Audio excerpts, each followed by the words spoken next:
The first question is, why do you feel that you are more capable of appealing to the swing voters necessary to defeat David Price? This is a big question and a big reason why I chose to run. Honestly, when I first was considering running, I asked my opponent in the primary how he was going to beat David Price. And his answer at the time was he didn't know.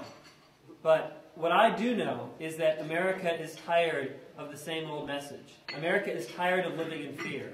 America does not want to be told that to have security, we have to sacrifice liberty and freedom here at home. If we're fighting for freedom and liberty, both militarily and economically, we need to be equally concerned with how free and prosperous we allow ourselves to be at home. I believe that the bridges that I am building, and I'm already building, within the Durham community, within the progressive, quote-unquote, community in Orange County, and trying to communicate some of these tough issues, most importantly, the difference between corporatism and capitalism, is something that we absolutely need to understand and reconcile with what it means to have a constitutional federal government. So this entire campaign for me is about the issues. It's about the issues of national security. It's about the issues of economic sovereignty. It's about our ability to free ourselves and prosper as Americans. And those issues are issues that are fundamentally American issues that transcend party lines, which I think gives me an extremely good opportunity to defeat the status quo of David Price's 22 years of big government. Repeat the question for you, Mr. Cho. Why do you feel that you are more capable of appealing to the swing voters necessary to defeat David Price? Good question. First thing, I never told my opponent that I did not know how I was going to win. It is not my practice to tell my primary opponent what I'm going to do, so therefore I don't explain myself to him. So that's that. Why am I better qualified to be David Price? Well, let's put it this way. I'm 50 years old. When David Price looks at my young primary opponent versus me, what is he going to think? I have traveled overseas. I've worked overseas. I work for the Department of Defense. I know what my soldiers are going through. I love my country.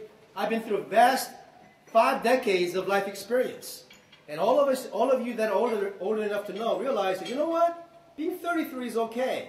But your perspective as a 33-year-old will vastly change when you're 50 years old. You know why? Because life is not all about dreams. It's not idealistic. At some point, we need to take it as it comes. And you know what? When I observe the world, I see a very different world than what Mr. Lawson sees it. The way I see it, I think it's very more concrete, very more clear. And plus, I would like to see David Price take me on. Remember, Obama.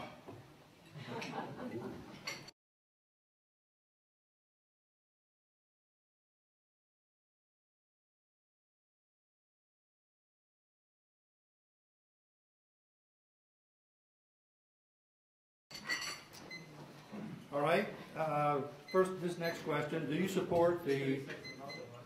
yes, 30 seconds. We've been requested. So. Just a second. Let us reset here. Excuse me. 30 seconds.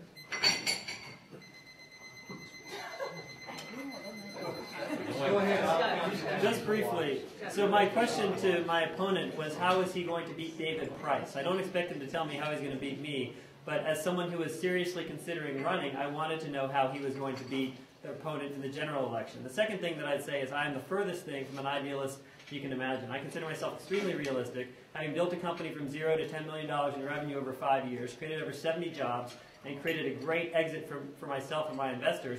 I do believe I've got a fantastic amount of life experience, both in business, raising money, as well as in what's required to fix our healthcare system as well.